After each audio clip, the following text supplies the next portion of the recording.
Covering the Universal Orlando Resort for over 5 years, you are listening to the unofficial Universal Orlando podcast.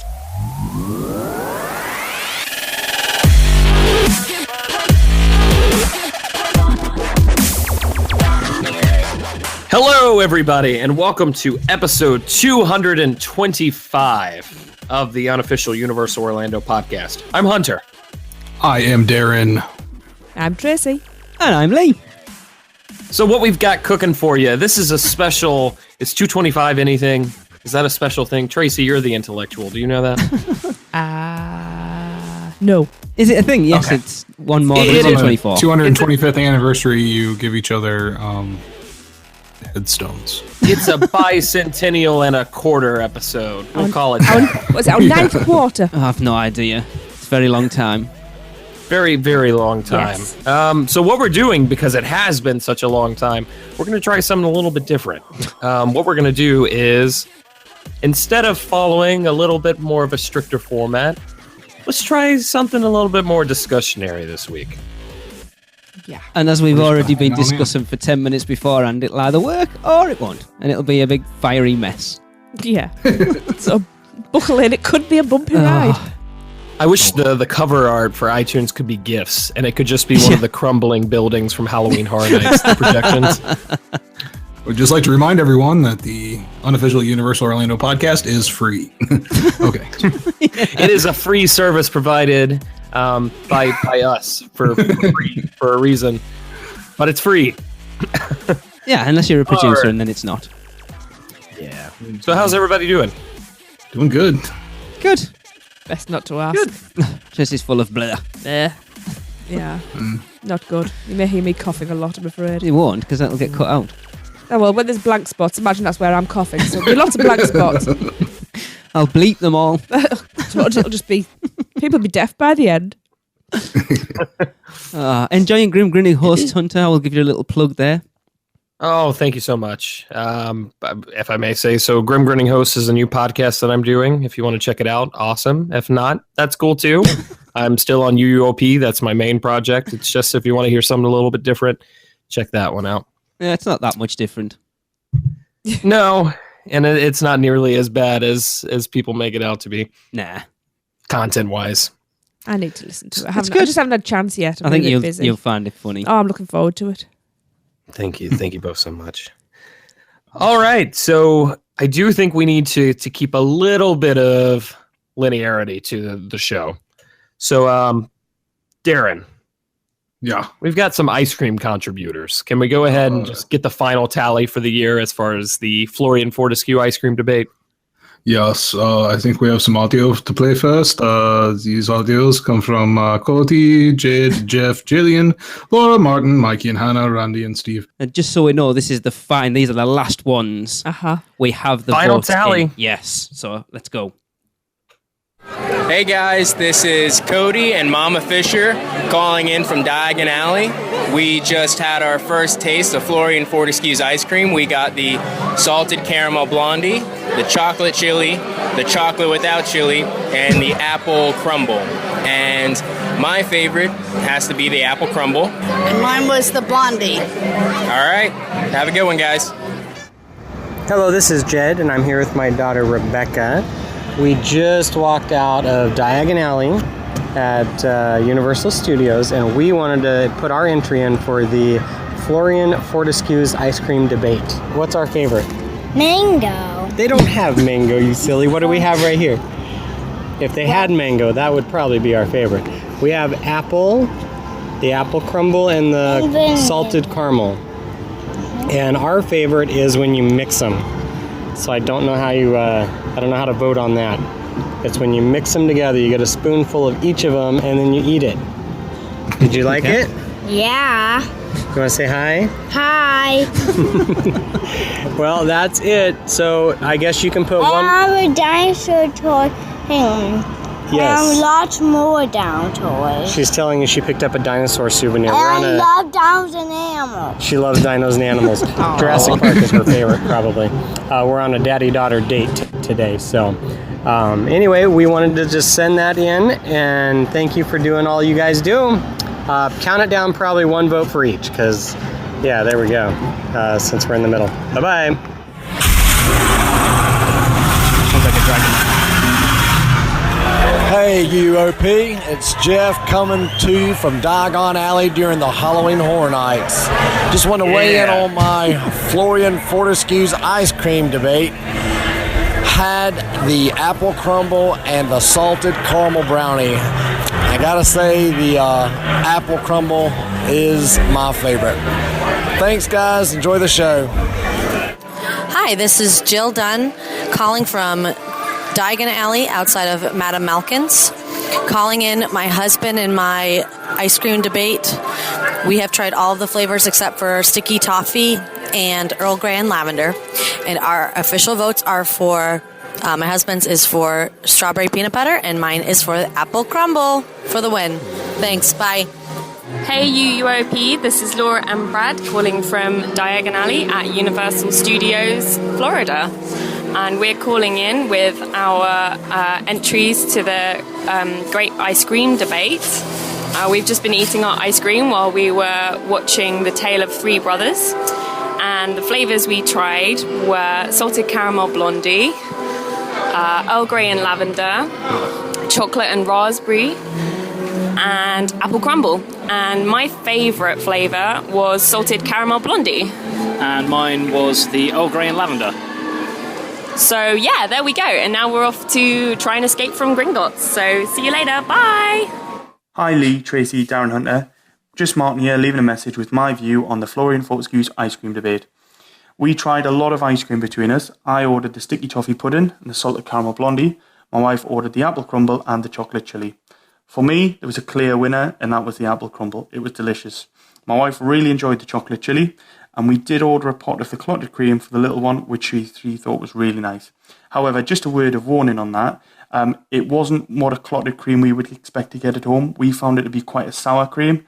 However, the little one didn't mind so much. Thanks very much, and keep up the good work. Hello UUOP, it's Mikey and Hannah from Scare Trap Podcast here, cheap plug. We are in the Wizarding World of Harry Potter Diagon Alley, and we are at the Florean Fortescue's ice cream parlour. My vote, my favourite is the salted caramel blondie. And Hannah, what's yours? I've had apple crumble with salted caramel blondie. Yeah, but which one's your favourite for the debate?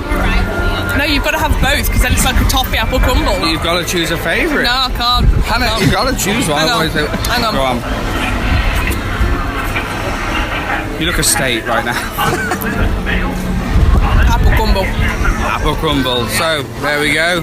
Mine is salted caramel blondie and Hannah's is apple crumble. But have both. Yeah. Just a quick thank you, guys. Over the last year, you've really helped me make this holiday really special by listening to your show every week. I feel like I know the parks inside and out, so thank you, and we'll see you soon. Hey guys, it's Randy, Memphis, Tennessee. I'm here at HHN 26 and outside Florean Fortescue's ice cream parlor. We're to weigh in on the ice cream debate. My vote is for the butterbeer ice cream. Woo! Appreciate the show, guys. I love it. Best podcast by far. Look forward to it every week. Keep up the good work. Hi guys, my name's Steve Wilson-Payne. As you can probably hear in the background, we're at Universal Studios. And of course we've just done the Florean Fortescue's ice cream parlour. With me is my lovely wife Jacqueline, say hello. Hello. And my two sons Max. Hey. And Sydney. I'm live! Yeah, he is. So, we've just had 4 different types of ice cream. We've just had the butterbeer ice cream, the chocolate chili ice cream, the apple crumble ice cream, and the strawberry and peanut butter. Now, we've all tried each one. For myself, definitely the apple crumble, but that chocolate chili, a close second. Mummy, your favourite? I like the butterbeer and then the chocolate chili. Max? I like the butterbeer, and I don't have a second. I can't decide. That's okay. And finally, Sydney, what was your favourite ice cream? Chili chocolate, because I mean, it made me feel really nice.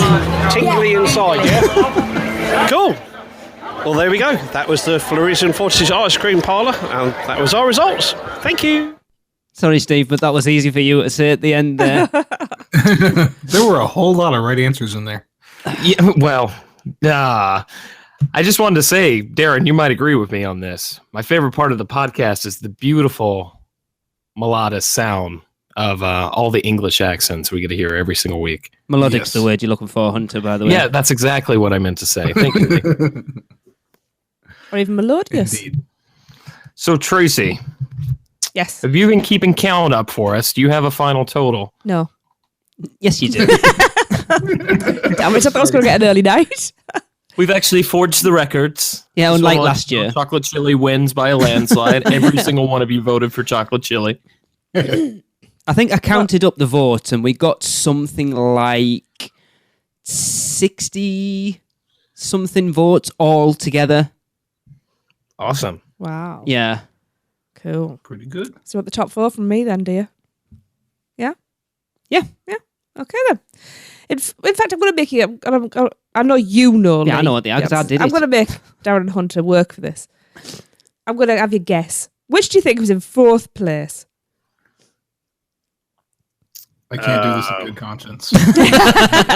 Lee sent me everybody's script. Did I? Yep. Aw.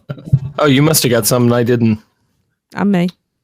Hunter then. I'm going to guess just I came last. Chocolate chili was 4th with 9 votes. Only 9? Yeah. I accept my 4th place. Yeah. 3rd place. It's still really good. It is. Do you want to hazard a guess at 3rd place, Hunter? No. Come on, we haven't got all night. I feel like butterbeer and apple crumble were too popular, so maybe Blondie. Oh, I think he's got you. I think he's got the script here. Yep, salted caramel blondie was 3rd with 13 votes. 2nd was butterbeer with 16, and 1st. Okay, I thought that won. My bad. 1st with 1 more vote with 17 votes was apple crumble. It was a 1 vote difference. Yes. Yeah, it was that close. Oh man. Yep. Yes. Although I am liking this idea of the caramel apple crumble thing. Yeah, that's a sounds pretty good good. idea. See, look there, just in those top 4, there was 54 votes. Yeah. Now we need to decide what's happening next year. Oh. I think we should go out and try all the ice creams. Yeah. And officially do At which the one. same time. Yeah. Yeah, or new eating challenge. If anyone has any ideas for what we could do for the debate next year, send them in. You know, the email. Burgers on property. podcast@uuopodcast.com. It's a tough one because I know a few people sort of mentioned about alcohol, but not everybody drinks, you know? Yeah. But what Darren just said there, burgers is a good one. Yeah. Because there's veggie burgers as well as meat burgers, and there's different... But again, how many burgers are there for a I choice just of... feel like it's too broad for us to ever come out with a clear winner. It is. It really is. Yeah. It's such a tough one because... Best restaurant on City Walk. Yeah. The great City Walk restaurant debate. Not Cowfish. Sorry. Don't apologise, that's our experience. Yes, and it was terrible. Well, don't have a cow. Haha. Or a fish. God, I enjoyed that this year. Everyone really embraced it. You know, we were getting, like I say, I've had to squeeze in, I think, 15 in the last 2 weeks because that's how many we got towards the end as well. So I've never really had to go sort of pushing for it. People have really embraced it and sent them in. It's cool. I love hearing people recording from the parks and all the different accents and stuff. It's weird. Yeah. And trying to guess where they are when they're recording as Yeah. well from the noise in the background. It's a little slice of home for while you guys are away. It is. Just need to bring us some ice cream back next time. And everyone take those little freezer coolers out and bring us some back. I don't think it'll last quite that well. Probably not. No. So, Tracy, while I've got you here, Yeah. give me my moment of fame and just wish me a happy birthday along with the rest of the Producers Club members. It was your birthday. It was my birthday on the 1st. We know it was your birthday. Oh, thank you everybody who reached out to me. I had a lot of people post on Facebook and reach out on Twitter. Thank you all for the good wishes. It made me realise how young you actually are and how young you were when you joined the show. I know. Like, when I say I've been doing it for 6 years, that's literally been my entire adult life. Yeah. It's crazy. It looks good for 40. You said 14, right? Hey guys, excited to be hosting this week. But who else had birthdays this week? Well, Or aside from the lovely time Hunter, period? who of course, happy birthday for the first Hunter. There's a belated one for the lovely Count Rucula, Yes. Chris Rook, whose birthday was November the 19th. December the 5th is Rob Hoffman. Sorry. Yes, he's a new member. He is. Welcome, Rob. Happy birthday. Happy birthday. December the 14th, it will be Michael Hillman's birthday. And Alicia Stella's birthday is December the 21st. We're not Producers Club members. That is Hunter. Excuse me. He's the hosting. Donna Peters. I forced that one on you guys. Sorry about that. It's all right. I forced mine on Lee. For my birthday on Lee. Okay. This isn't Grim All Grinning right. Hosts. Every year. La la la la. Donna Peters has a birthday on December the 25th, the Christmas baby. Wow. Ooh. Wow. Christmas miracle, Donna. I commiserations, Donna, because mine's close enough. No, On Donna's the day must be. cool in my book because she's just been out to university. She was rocking her UUOP t-shirt. She was. It was awesome. Yeah, and giving us some awesome updates from the park. Yes. Seeing things I'll never see, like the awesome dinner at Emerald's. Yeah, that was amazing. Oh, yeah. December the 29th, it is the birthday of the incorrigible Mr. Craig Lucas. If you want to know more about Craig Lucas, go and listen to Grim Grinning Hosts and you'll find a whole different side of him. I don't think we'll find a whole number different one side of him. And on December the 31st is a lovely Maureen Deal's birthday. Is it Maureen's Deal on New Yes. Year's Eve? Is it Maureen's Deal? Yes, it's Maureen's Deal. That's how we're going to refer to your birthday from now on, Maureen. Maureen's Deal. That's Happy we're going to change the segment. Yeah, this has been Maureen's Deal. So happy birthday, everybody. Happy birthday. Hope you had a great Happy time. birthday. Yes, and happy birthday. Happy birthday. And happy birthday, Tracy. Yes. Thank you. Hey, hang on. It's mine as well on the 23rd. Oh, yeah, happy birthday, you. Oh, that's right. Okay. Well, happy birthday, Lee. Thank you. Begrudgingly. Yeah. As an afterthought. All right, yeah. I might as well must get you a card. I haven't got you one So- yet, so I wouldn't worry. I got an early birthday gift this year. Think you know where I'm going with this. Oh, yes. Mm-hmm. We got some Nintendo news, folks. Well, news is stretching it, I think, but go on. Yeah, well, I say news because that's normally where the news would go. But basically, Universal just released their very first official video talking about the project they're doing with Nintendo. And we did receive official confirmation that it's going to Japan, Hollywood, and Orlando. I did a little bit of digging. I got into the discussion. I think this is the first time we heard that it was actually going to Hollywood as well, correct? No, I don't think so. I think it's been around, but am I right in assuming this is literally the first time Universal have actually talked about it officially? I thought they made like a short press release like 2 years ago around the same time period. Sure, but I know... I thought they just made like an announcement that they were excited to bring the Nintendo properties into Universal Parks. I don't know there's been that much gone on. You might be right. Yeah. It's been a while. I'm pretty sure that was 2014 at this point when that was posted. Maybe it was a year ago. But so it looks like they're kind of going a Wizarding World of Harry Potter route with this. The areas are going to be very expansive, very immersive, and very interactive. It says right here, there's going to be highly themed and authentic environments filled with attractions, plural, shops, and restaurants. You'll feel as if you're playing inside your favorite games in real life. There will be something for everyone, regardless of their age or gaming experience level. Good.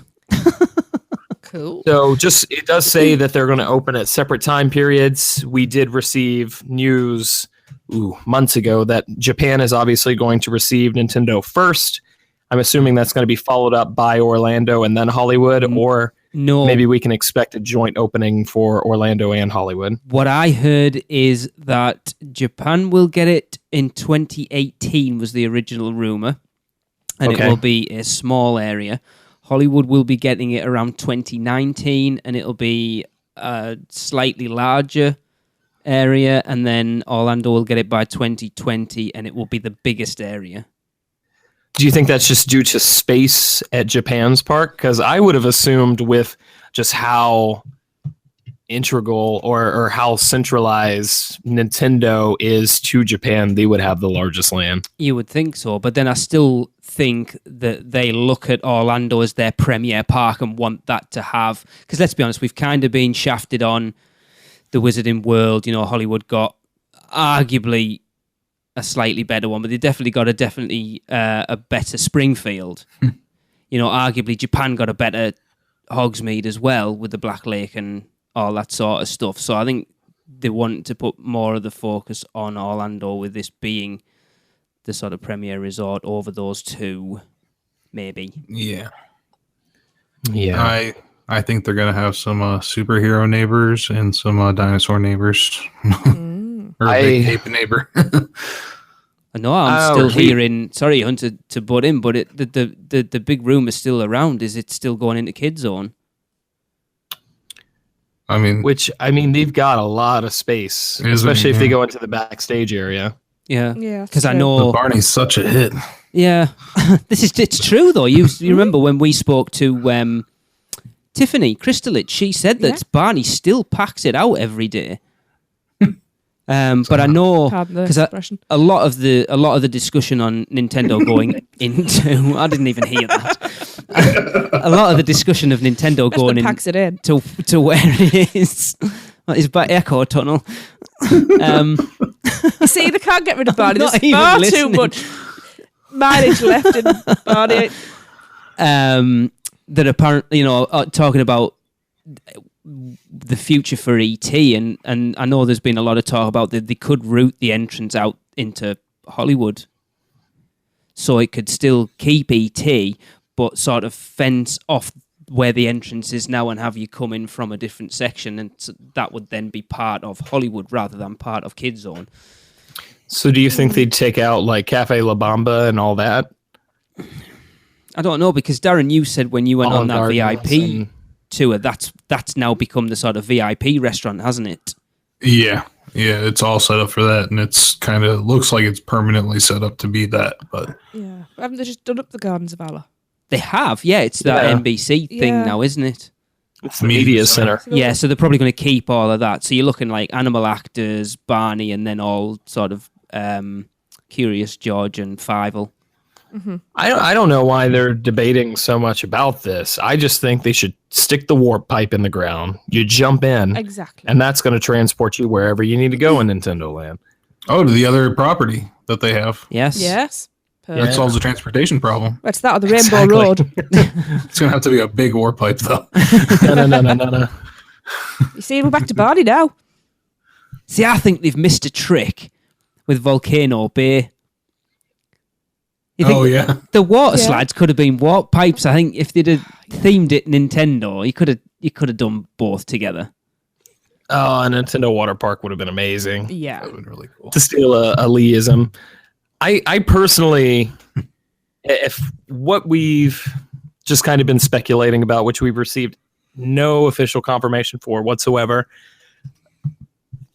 I really think Nintendo would be better served by putting it in a third gate. But if they're not planning to do that anytime soon, then the only places that make sense to me, like Darren said, I would actually put it in Toon Lagoon over Kid Zone. Yeah, me too, just because it needs it.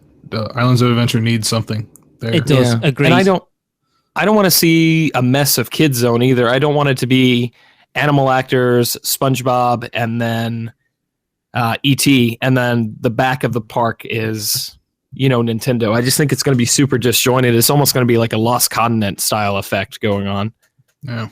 But then if they could be looking at putting something temporary in for now with a sort of eye on that new property. Because you'd think Nintendo would want them to go all out with it. If we're going to let you use our brands, our characters and everything, we want you, let's be honest, they've probably sold them on it, showing them round the Wizarding World of Harry Potter. And if you walked into there with your property, say Nintendo was yours, and they brought you into universe and go, look, this is what we did for J.K. Rowling with the Wizarding World of Harry Potter.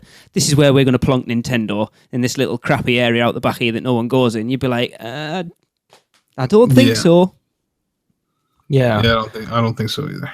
And that's, I mean, we've talked about it several times. Islands of Adventure just needs help right now. Like it needs a bit of a facelift. It needs new things going in there, which it just makes so much more sense to take down the Matt Hoffman Stadium and the Restitution Lagoon and just retheme that to the Mushroom Kingdom or Hyrule or however you want to do it. Preferably, I think both of those properties, I've said it time and time again, I think both those properties could support their own lands. But I think we're just going to get kind of like the Super Smash Brothers style mismatch of everything.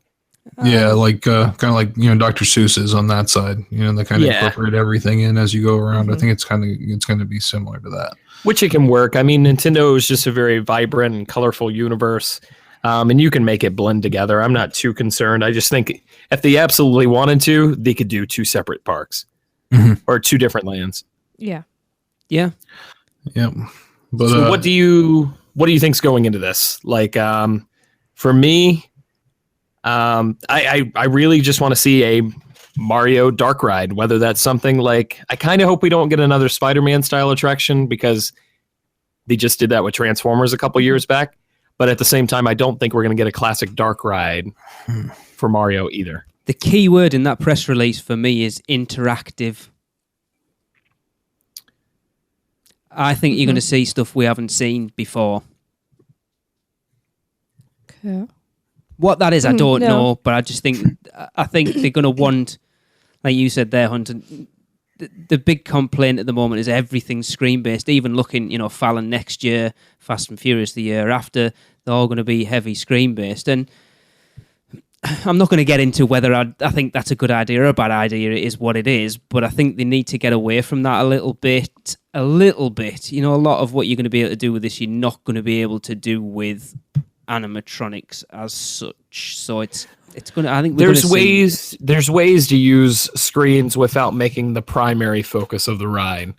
And we haven't really seen Universal do it too much, minus like Forbidden Journey. Yeah. But I mean, did you guys check out like the ride through videos, what they're doing with the Pirates attraction out in Shanghai? Caught a little bit of it. That is like a perfect mixture of screens and physical sets and audio animatronics. Like if they do something like that with Nintendo, to me, that would be the route that they would want to go. I think we're going to get a Cat in the Hat style Mario Dark Ride. Well, I would love something like that. Go on, Trace. And the queue, you could be walking through Bowser's Castle. Yeah. Yeah. Oh, yeah. See, I don't know enough Nintendo properties to comment, but what were you going to say, Trace? I was going to say I've just had a thought, because there's rumours, isn't there, surrounding Dragon Challenge. Right. And the course is coming out. Right. So what they do is they move them over there, make them duel again, but it's Mario Kart racing. I don't think you're going to see him duel again, unfortunately. No, but that would be cool. That would be cool. But there's a kiddie coaster. Mario Kart. Yeah, you could do a kiddie dueling course. That would be quite cool, actually.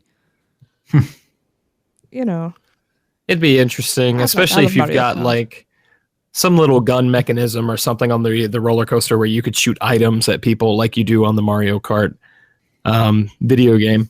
Yeah. I want to see chomps on the side that actually do come out and scare the crap out of kids. Oh, I love that. There needs to be a petting zoo with Yoshis. Yeah. I don't know how you're going to do it, but you're going to make it happen, Universal, because I believe in you. I think next year, one of you two, if you're up for it, needs to go to IAPA, because I think you're probably going to see a lot of what we may see in Nintendo Land, we'll call it for now, at IAPA next year. Because I know you talked about it on Grinning Horse this week with Kenny. Kenny was kind of down on it a bit this year because it was all very VR heavy.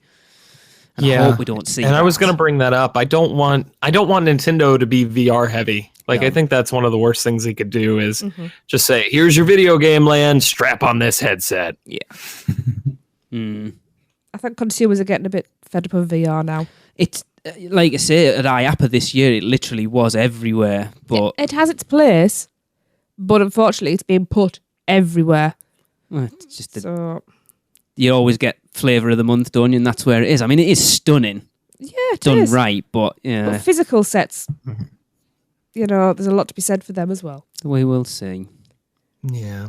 I think you could even do, I've talked at length before about doing, I think The Legend of Zelda, you could put that into a Dudley Do-Right style attraction and make that work. Yeah. There's a lot they can mess around with. It's just going to be, we got a little while to wait, but at the same time, if we're saying 2020, that's only 3 years away at this point. Wow, yeah. Yeah.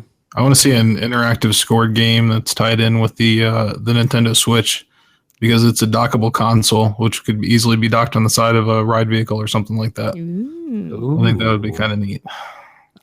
Some sort of way to integrate it. You know, there's going to be like 3DS. Well, the 3DS is kind of not that it's on its last legs, but it's out of its prime. It kind of is. So, yeah. Just the ease with it appears anyways that the Switch, you can just pop it down on something and you know basically activate it and maybe keep track of your scores so you can compete with people. Especially that would be pretty awesome, especially for like annual pass holders. So yeah, I mean, you look really like cool. we've said before. Mine and Tracy's favorite ride in either of those parks is Men in Black, purely because of that. And not purely because of it, but a lot of it is that competitive element to it. It's a great deal of it for me, I'm afraid. I'm very competitive. I love the attraction as well. I do, yeah. But that competitive element's probably what makes us ride it. Yes, we're not good more than anything else role in models those for our two parks kids, probably are we? put together. You two definitely aren't alone in that. I mean, look at an attraction like Toy Story Midway Mania. In my opinion, that's not a very good attraction. Oh, I love it. It's not a very well-themed attraction. Yeah. But it's a competitive attraction that people revisit it multiple times on their trip. Yeah, I would ride And they Toy don't mind Story. waiting 2 hours to do it because it is something fresh every time. yesterday I got top this hour. I felt I Yep, had such I've had pride that. in myself for It's that. awesome, isn't it, to get that? I would ride Midway Mania as many times as I'd ride Men in Black. You just can't because it's always got an hour and a half wait. Yep. And your arms will fall I was off. going to say, That's true. But you need that weight for your shoulder to recover. Yeah. Yeah. You'd think as a man, my shoulders would be up for the rigors of Midway Mania, but it's not. Anyway. Awesome. Right then. But yes, All it's going to be interesting to see what actually does come out about Nintendo. Mm-hmm. Yeah. There's not a lot of information. Everything's still speculation, but Yep. the three major parks, Osaka, Orlando, and Hollywood, are all getting their own version of it. And I kind of hope they're not just copy and pasted versions of each land. I do hope they do something different with it, unlike what they've done with the Wizarding World. Mm. Would be great. Yes, it would be good. Yes, it'd be awesome. So, kind of tying into beloved animated characters, maybe on a slightly lesser scale. Yeah. There's some stuff coming out about DreamWorks, and Tracy, was it you who had a little bit to say about this one? Because a little birdie actually messaged me and said, "I've got a couple of things for you." Yes, a little birdie certainly did. Is it the crow that always shows up when I'm recording? No, it wasn't. We've had him taken out, as you can hear. Well, yes. So, they say he wore the suit before the Men in Black.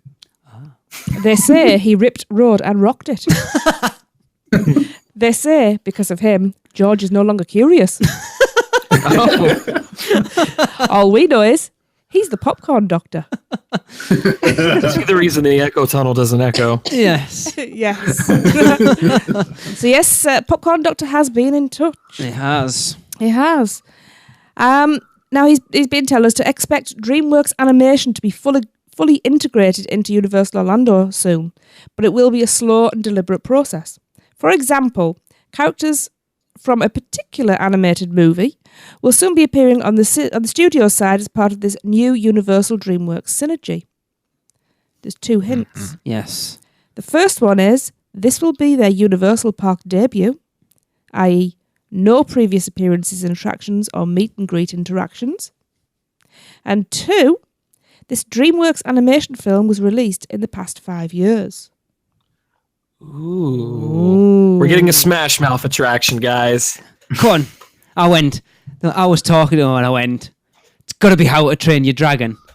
And he replied, How to Train Your Dragon is one of the finest movies ever Absolutely. made. So that and its sequel. So I really hope it's How to Train Your Dragon. well, what he actually replied to me was, I said this film came out in the last 5 years. Yeah, that's quite old.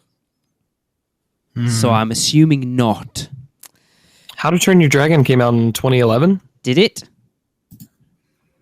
And plus the sequel came out in like 2014. I thought it was older than that. I have no idea.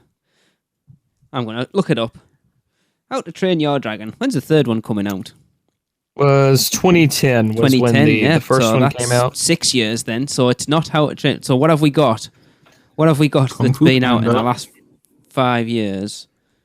Well, if we say Kung Fu Panda, no, please. If we say Kung Fu Panda didn't come out in the last 5 years, right? I've got it, and I will be quite excited if it is. I was actually looking at this when he told me about it. I'm going to throw out Rise of the Guardians. Okay. Which has a very loyal fan base. I liked it. I really liked it. I've only liked seen it. it once actually, and because of this conversation, made me actually want to go and revisit it. But you've got all your holidays covered as well. You have. So you've got a You character have for indeed. all the holidays at that point. I think that would work quite well. I'm just going to be a little bit disappointed. Oh yeah, if it's not a turbo attraction. It's your opportunity to meet the characters from home. The beloved film. I've never even seen it. They have done a lot of crap, haven't they, DreamWorks? Wouldn't you love to meet the penguins of Madagascar? Oh no, they've been there. We've been there. I will say this, we joked about it a second ago, but from what I understand, the critical reception and the commercial reception was quite positive to Trolls, so we might see something there. Yeah, I was actually talking to someone who watched it the other day because they wanted to take the kids to see something, and it was about the only thing on at that time, and he watched it and he said it was really good. I was just like, you're kidding, man, it looks terrible. I hated them the first time around. But it'll still be Maybe the disturbing second seeing time those around was- characters in the park. Oh. Those are some creepy characters. We'll just hire the smaller actors from Halloween Horror Nights, and you won't know they're there until they bite your ankles. Well, you talk about animation. We went to see Fantastic Beasts yesterday, which was fantastic. Oh, it was amazing. Tracy needs to see it again because she's not well. I'm not well. I fell asleep. I am on NyQuil. It was awesome. And the trailer for the new Illumination film was on before it. Sing, and that looks terrible as well. Doesn't it? No, I can't. No, it just can't. Which was that one? It's the X Factor type thing with all the animals. It made me laugh in the first sort of 20 seconds, and then I was done. No. It's funny because they started off so well, Illumination, and they've kind of dropped it a little bit. It just kind of, it feels like they've gone more the merchandising route than anything. Yeah. Okay, how much money can we make off of selling plushes of these cute animals? It's a shame. Yeah, I mean, as far as DreamWorks, I'm still of the opinion that Universal really overpaid for what they got here. But there are some properties, particularly How to Train Your Dragon, that I'm excited to see what they do with it, because that's way too popular of a franchise for them just to leave on the table. But then the second one didn't do very well. I remember the real fans talking about it and saying it didn't, box office wise, it didn't do as well as the original, which is a bit worrying because, I mean, I thought they're fantastic. Just looking up when the third one's due out. 2018, June 29th, 2018 in the UK is How to Train Your Dragon 3. May 18th, 2018. I think that's US. It looks like all the original cast coming back as well. So that's good. I don't know why we have staggered releases in this day and age. Right. Doesn't make any sense. We got all the Marvel stuff before the US. Please pirate our films. Yeah. But yes, that's going to be interesting to see then. I think Rise of the Guardians would be a really good fit, actually. Yeah, I do. Rise of the Guardians, How to Train Your Dragon. Do you think this will cause Shrek to finally leave the front of the park? Hope so. And he'll just have like a merchandising shop or something at in the new DreamWorks land. I hope so. Who wants to go and see Shrek now? Because I must admit, we haven't done it for at least the last 2 trips out there. No, if you suggest that, I'd probably send you to get checked I out. love the pre-show because, again, it's one of the last vestiges of something that has a live team member as part of it. You will be flogged. It's got. I like it. There's audience interaction. The animatronics are pretty decent. It's just that, and then you go in and sit and move in seats and watch a 3D film.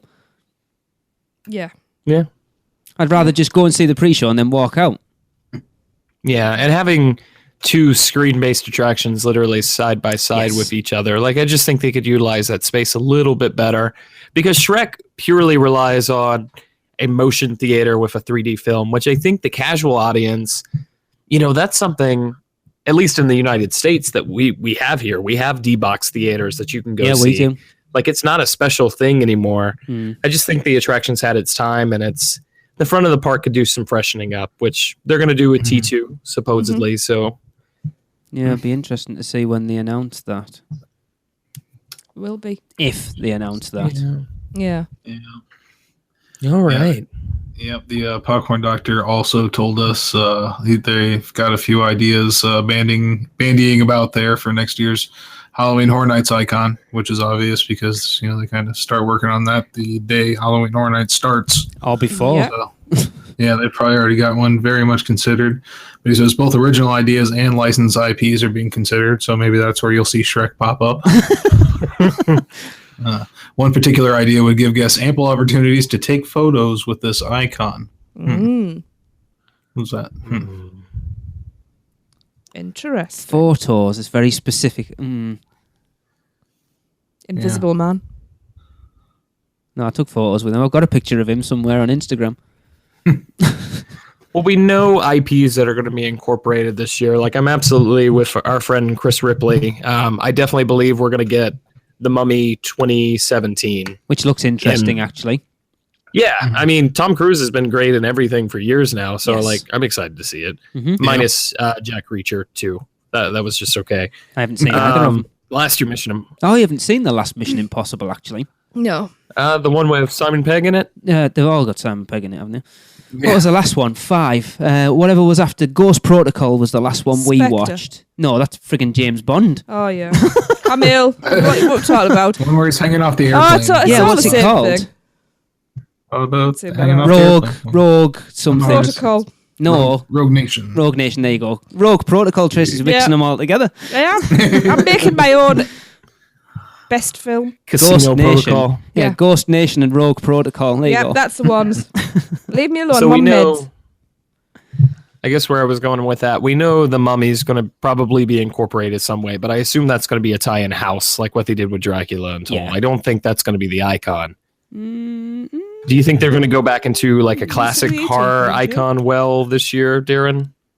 I don't know. I mean, if they're thinking about licensed IPs, I think that they're going to probably likely go that way. Yeah, for like a licensed icon this year, because I think they kind of fell hard on the Chance icon. Yeah, I think they got caught up in the rush of the fans, being excited about her being an excellent sidekick to Jack in the one show, and then when it was like time to sit down and go, okay, now what are we going to do with this? It was like,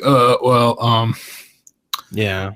She'll get a scare zone in the front and one 3D house in the back. The best implementation of Chance in that was the Scare Actor dining experience. Dining? Yeah, she was fantastic. Awesome. The videos I saw of her in there, she was brilliant. Yeah. I was just thinking, like, I've been watching some of the American Horror Story seasons and everything like that, which I definitely think that's a lock for next year. An American Horror Story house, just considering how popular and highly rated the house was this year. But I don't think there's any character or anything that they could use as an icon. Like, I don't think there's anything as popular. Like, they used Twisty the Clown last year. They're not going to bring him back for this one just because there's not an appropriate season to tie him to. If they're using, what would it be, 2, 3, 5 this time?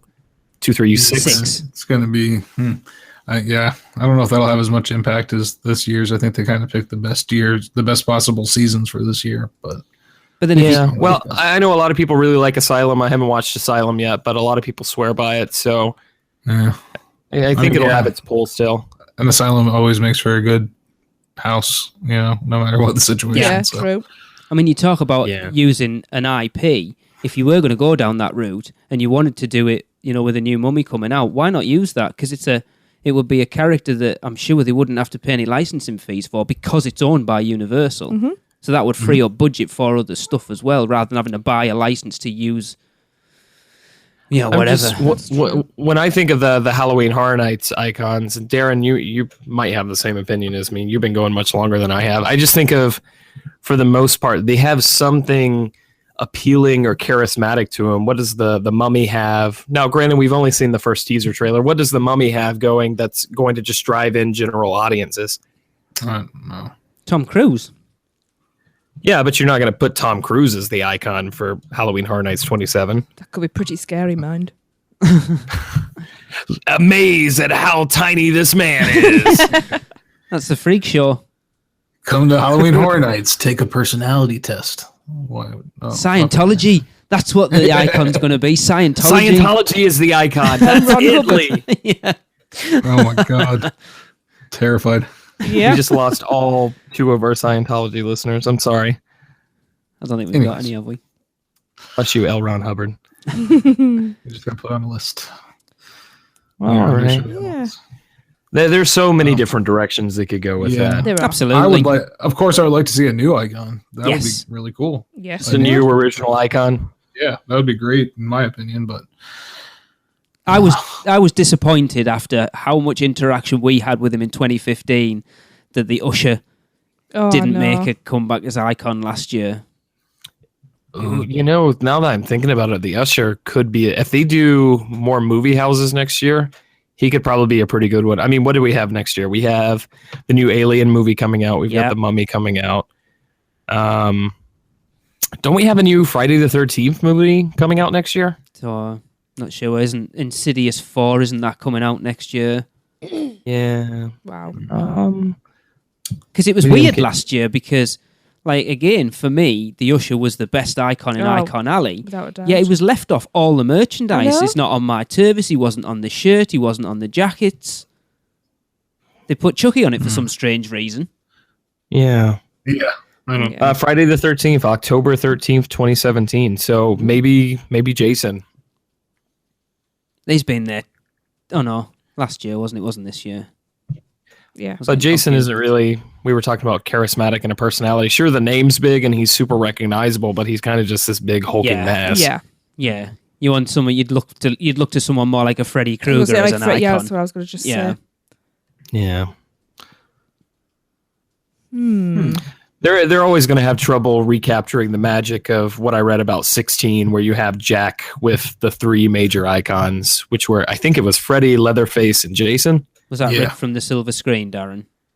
No, that was Carnival of Carnage. All right, yes. Yes, and it was amazing. It was probably the best year. It was definitely one of my favorite years, if not my favorite year. It was just so good. Oh, that was 10 years ago. Show Darren up. My favourite year was last year because we got to spend it with all our friends. Yeah. Oh. Same here. Whatever. No, last year was a fantastic year. That was an awesome year. Mm-hmm. Yeah. See, I'm just wondering, do they need to take it back to classics? The classic Dracula. Even now, if you watch Christopher Lee as Dracula, that's still quite scary. Yeah. It's that old school chiller horror. You look how cool, like the black and white part of All Night Dying double feature last year, and everyone really enjoyed it. Ever. Like Dr. Frankenstein was fantastic. And Frankenstein's Bride, she was brilliant as well. She was awesome. Yeah. So we've actually gone back because I found a great deal on the classic Universal monster movies on Blu-ray. So I went through that Halloween season and everything.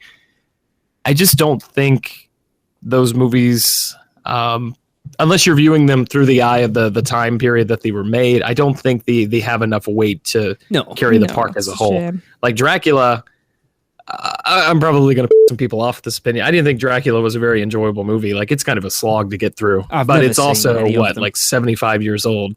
I've never seen any of those old classics. Hang on, who was playing Dracula? Boris Karloff. Or not Boris Karloff. Bela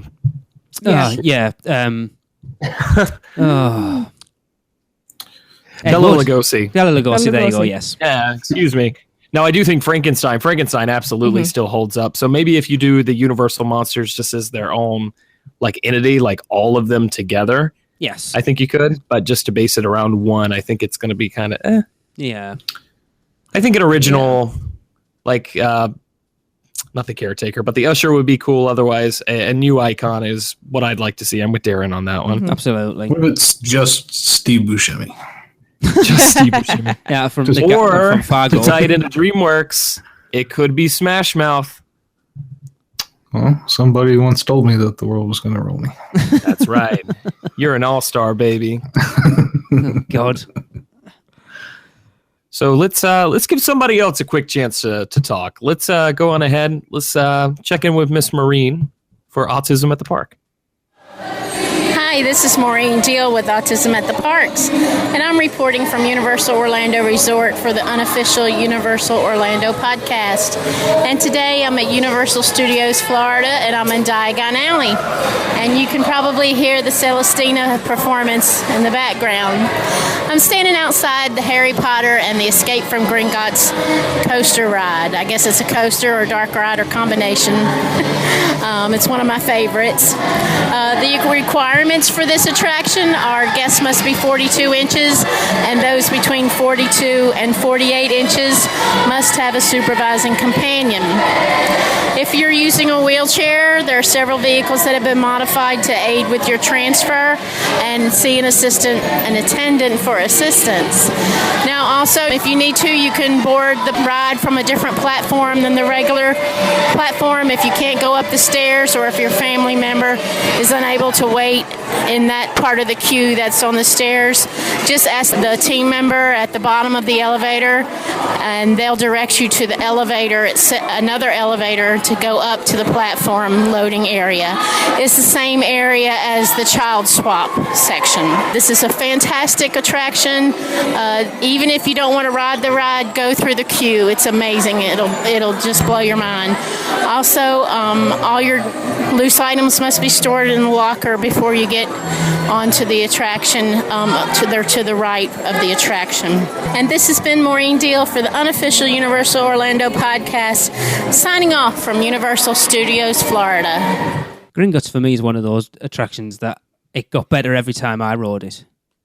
Yeah. So you go in with I think certain... the reason being is you change your opinion. You're expecting something. I don't want to say it like you're lowering your expectations. No, it's but true. In a way, you are. Yeah, you absolutely are. Yeah, I'll say that. No, it is. You're going from Forbidden Journey, which in my opinion is top 5 just attractions anywhere. Top 2.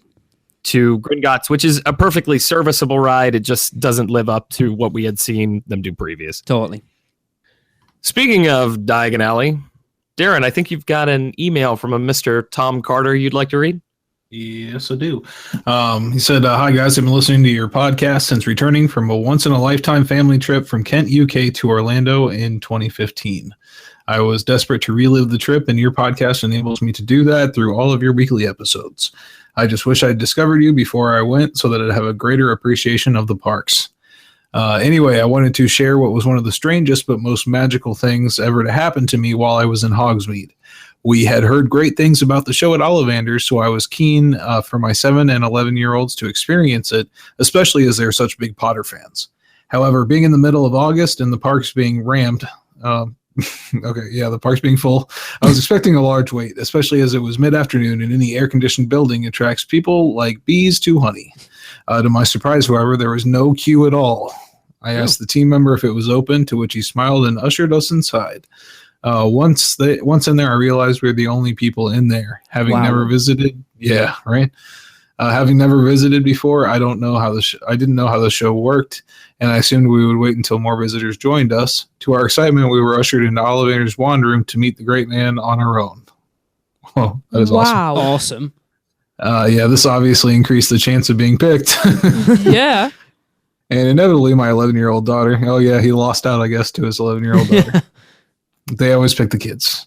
They had to wand choose her. It was a wonderfully intimate and personal experience. And to this day, I have no idea how we ended up in there alone on a busy day in August. Anyway, keep up the good work. The only problem with that is the 7-year-old kicked off because she didn't get picked. Or he didn't get picked. Oh, yeah. Be like, can you run through that again really quick? Yeah, There's please. Nobody else here. That's awesome. Yeah, I wonder if it was our friend Adrian. Yeah. That is so awesome. cool to go through something like that with just your group. It'd be like, I mean, that's what you always want on every attraction, right? Yeah. You always want that ride by yourself. And especially like those highly themed immersive experiences, like I guess to kind of tie it back in where we were going, like at the very end of the night, Kim, Travis, and I got to do the Texas Chainsaw Massacre house by ourselves. Yeah. And just kind of the experiences you get in those, just really immersive and themed environments. You can't beat it, especially when you're just you and a group of friends. that's what I was going to say. It'd be like Darren and Nina rocking up to a Halloween Horror Nights house, expecting it to be heaving and literally no one in the queue and no one in the thing and just walking through it on your own. Mm-hmm. Yeah. Cool. Will be fantastic. I'm so jealous. Be somewhere to find them? What? No. All right. Yeah, I got it. Yeah. Okay. Yeah, it took a while. Sorry. Yeah, my brain's daft behind. So, to kind of wrap it up this week, here's a couple of new things and little things that you can check out at Universal Orlando Resort this week and over the holiday season. So, pass it on over to Seth. Get ready to go. Oh, what? Hi, everyone. This is Seth Kaburski from the Unofficial Guides, and I'm bringing you this week's edition of All the Little Things live from the Disney Magic cruise ship. Shh, don't tell Universal. First up this time. The next time you're driving into Universal Orlando using I-4, you'll notice some new exit ramps at the Kirkman Road interchange. Traffic patterns are changing due to the I-4 Ultimate construction, so keep an eye out when you're exiting I-4 to Universal Orlando on your next visit. In Universal Studios Florida, I mentioned that the Men in Black Coca-Cola Freestyle kiosk outside the Simpsons area has now opened. One thing I didn't mention last time is that there are electronic podiums where you can enter your name and see your name added to a giant virtual Coca-Cola bottle on the large flat screens displays inside the pavilion. It's also good to note that you can get a single serve freestyle soda if you haven't invested in an all-day unlimited drink cup. That freestyle soda will cost you 20 cents more than a standard fountain soda elsewhere in the park. Over in the New York section of Universal Studios Florida, the Halloween Horror Nights tribute store has closed, but the windows of the Macy's facade are now being used for a small Macy's Holiday Parade tribute with some video footage of the parade and memorabilia. Check out those windows when you're in the New York area. The big news at Universal Studios Florida right now is the test of timed return tickets for the Shrek 4D attraction. Instead of standing in the standby line, guests for now have the option of picking up a timed return ticket, similar to Disney's Fast Passes, either in person from the kiosks outside the attraction or using the official Universal Orlando app on their smartphone. No clue how long this test will last. It might not even last all day, every day, but it seems to be in preparation for a queueless system reportedly coming to the Jimmy Fallon attraction next year. Over in Islands of Adventure, Forbidden Journey is now down for its first major rehabilitation since opening. It will be closed until the 18th. No official word on exactly what will change during the rehabilitation, but we do know that they will not be adding 3D to the attraction since the 3D was recently removed from the Hollywood version. Finally, Universal Orlando and Universal Studios Hollywood finally got their own exclusive You Are Here Starbucks mugs. You can pick up the Universal Orlando Starbucks mug at the City Walk Starbucks or in the Starbucks inside Universal Studios or Islands of Adventure. The mug costs $17 plus tax, and annual pass holder discounts do apply. That's all for this time. Have a great holidays, and I'll see you next year with more little things around Universal Orlando. If anyone wants to treat me for my birthday, I'd love one of those Starbucks mugs because they're awesome. Starbucks mugs, they're awesome. They're so cool. Is Tracy going to allow that? Tracy's going to smash it as soon as it arrives. Just don't drink Starbucks in it. They are so Other cool. drinks coffee. They are cool. Just going to etch out the Starbucks logo on there. Everything else is fine. No, they're awesome, but so Queueless looks like it's coming. Yeah, it does. If they integrate it into the app and just do it that way. So without doing it like Disney, where you could book them 3 months, 2 years in advance or whatever it is, I'd be quite happy with that. So you could do it day of on the app for a return time, then that's fine. I don't want to be planning my relaxing. I know it's not relaxing, but my relaxation time. But for something like that, it means if there's whatever ride in the park at that point is dead busy, like Kong, got an hour wait, where you can just pull it up on the app and book a return time for later, knowing that you're going to get to ride it without queuing, and then off you go and you do something else. If you can do it there and then, yeah, that's fine. I'm happy with that. But I think they're just playing around with things at the moment, aren't they? It seems that way. Mm-hmm. See what sticks, see what works, see what people like, and go that way rather than go, this is the way we're doing it. If you don't like it, tough. Yeah. Because Universal could absolutely use Tracy, they could absolutely use hey, you don't have to plan your whole vacation when you come to Universal. Come hang out. But like Darren and I have talked in the past, like I really think a fast pass style system would be of benefit to Universal. So they have. It's called Express. I'm interested to see what happens when you two come out here and you actually get to try that system. Well, we're just going to all over it anyway, just because we've trashed it for the last 2 years. You've got to, yeah. I've actually eaten a cowfish 6 times. I'm just afraid to bring it up on the show.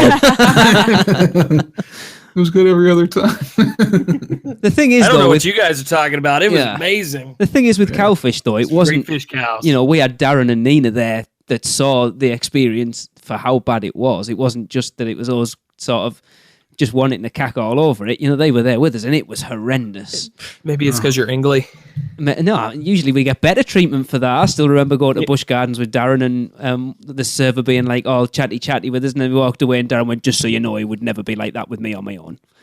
Yeah. That's true. Very true. I get the impression Darren would just kind of growl at him. He's just like the Wookiee waiting for his meal. Can I do anything for you, sir? All right, we'll be right back. Yes. It's interesting. There's a lot of interesting stuff that's going to be fun to see how it pans out over the next couple of years. Yeah. Or not. Or not. Interesting stuff. Yeah. Only way. All right. Is there anything else we need to discuss before we close this baby out? No, I don't think so. I don't think so. I think the new format worked quite well. Yeah, I mean it'll sound even better in post-production, right? I thought it went really well, actually. It gave us a chance to discuss. We got to discuss stuff more than we normally do. Absolutely. But still sort of keep a formula that we've done, and I enjoyed it, actually. Yeah, just mixed it up a bit, didn't it? Yeah, I liked it. It felt more natural. Yeah. Well, all right then. If you guys enjoyed the format of the show, please don't hesitate to reach out to us on Twitter or anything. Give us an email. Facebook, whatever. Yeah, just reach us out anyways. Let us know what you think of the show, or leave us an iTunes review. But if it's 5 stars, especially, do that. Oh, yes, that reminds me. I'm glad you said that, Hunter. I've been meaning to mention it on the show for ages. We have a Spreadshirt shop now, if you are interested. I'm just trying to find out what the website address is. There are T-shirts and bags and phone cases and all sorts of cack on there. Where to sell it? We're not getting any money off it. It's just if you want to sort of show your support for the show. As I said, Donna Pierce was at the parks this weekend, and she was rocking her UUOP T-shirt. I just can't remember Looks what great. the web address So is. yeah, definitely buy your UUOP T-shirts. If you want us to interact with you, you got to buy a T-shirt. Yes, it is shop.spreadshirt.com/UUOP, I think. Let me just check that. Yes. shop.spreadshirt.com/UUOP. And there's lots and lots. Awesome. There's a very cool, I know, Hunter, you said you liked it, like a 1950s style jackety thing. Oh, I like that as Yeah, well. they're cool. I like the football Letterman jacket, yeah. There's hoodies. The only problem is I've got so many at this point. Like, yeah. Well, there's bags and buttons, and there's a Christmas ornament on there, and mouse pads and all sorts. Unfortunately, it's just in the US at the moment. I will get one sorted for the UK. So I can't even have my own Christmas ornament. No. Right then. I can order and send it to you, I guess. We'll get one. We'll make it happen somewhere, somehow. Story of our life. So there you go. Yes, I forgot to mention that. All right, then. Well, on that note, that concludes episode 225, our bicentennial and a quarter episode. Thanks so much for listening, and we'll see you next week. That's it for another unofficial Universal Orlando podcast. Make sure you never miss a show by subscribing on iTunes, and while you're there, please leave us a rating and a review. Listen to us on Stitcher, Google Play, and all your podcast apps. Email us with any questions or comments to podcast@uuopodcast.com, or even better, record your message at speakpipe.com/uuopodcast. Follow us on Facebook, Twitter, Instagram, YouTube, and Pinterest, keyword UUO Podcast. Check out our blog for even more content at uuopodcast.com. Well, that's a wrap. See you next week.